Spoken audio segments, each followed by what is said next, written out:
Hey friends, Bible in a Minute, Genesis chapter 11.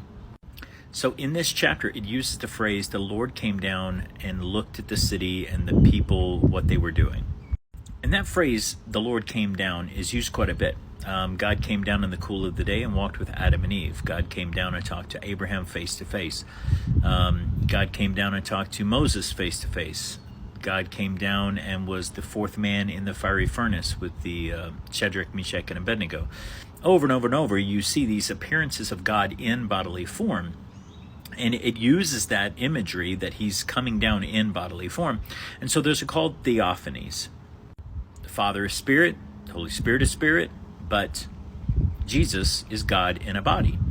So when it talks about God coming down, the belief is that that's Jesus. That is the second person of the Trinity, the Son of God, because he's the only member of the Godhead with a literal physical body.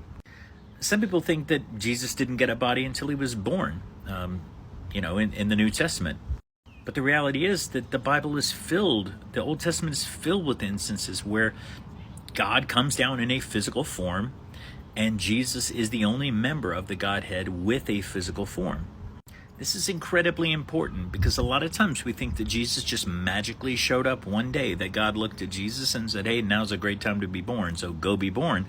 And this was really the first time that Jesus had any interaction with humanity at all. But that could not be farther from the truth. John chapter 1, it says that the Word, and he's using that term, logos, referring to Jesus, the Word was with God, the Word was God. In the beginning, nothing was made without the Word. And so Jesus is what John is referring to there. So we see that Jesus is not this disconnected member of the Godhead where the Father and the Spirit are involved in everything going on in the Old Testament, and then Jesus just shows up like several thousand years later. No, he's very involved. He's very connected with creation. So much so that if you go back and listen to the video on Genesis chapter 3, you see that Jesus performed the first sacrifice in the Garden of Eden to provide redemption for Adam and Eve. And of course, as you read the New Testament, he became the last sacrifice. So he bookends the entire story of redemption.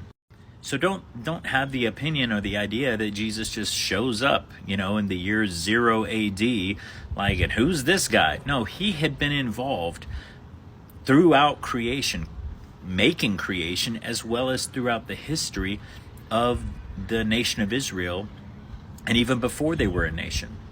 So when God came down in Genesis chapter 11, verse 5, it wasn't the Father, it wasn't the Spirit, it was God the Son, God in a body. Read it, check it out, comment, let me know what you think.